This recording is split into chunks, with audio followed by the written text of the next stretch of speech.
A mind is something very, very expensive to lose. A heart is even something more expensive to lose, isn't it?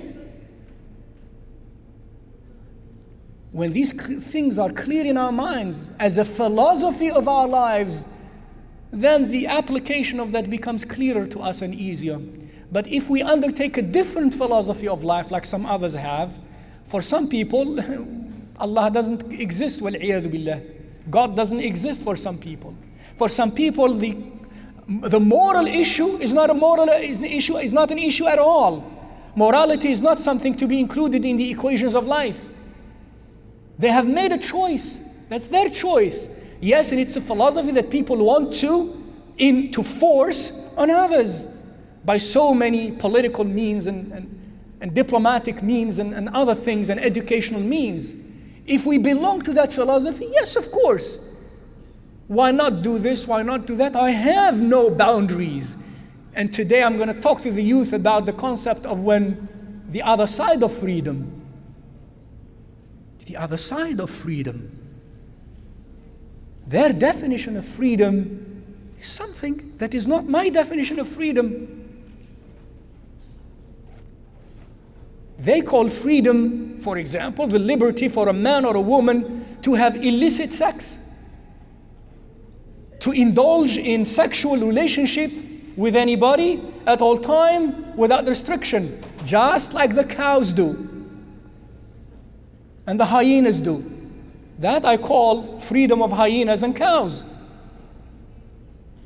I am a human being. I'm endowed with reason. I'm endowed with the ability to make choices. I'm endowed with a will. And if that will inside of me is unable to function so that the passionate call inside of me is overridden by the moral call inside of me, then I'm no different than a cow. Because a cow does not have that choice. So instead of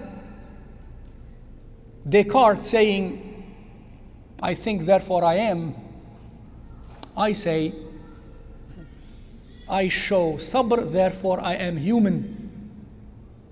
I show endurance in the face of these challenges. I don't make choices like animals on the basis of instinct.